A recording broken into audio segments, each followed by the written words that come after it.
Это уже совершенно новое открытие для Чешской Республики. Это водопад, водопад высотой где-то 20 метров по руслу реки Мержа, который является притоком Фортанги. Но его особенность в том, что здесь есть двойное образование, внешней водой по руслу и плюс подземными потоками, которые выходят с этого вот выхода. Вот мы сейчас стоим как раз по руслу вот этой реки, которая выходит из-под земли.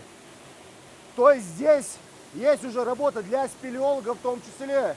У нас Федерация спелеологов занимается изучением вот таких вот пещер и галерей, в которых накапливается вода.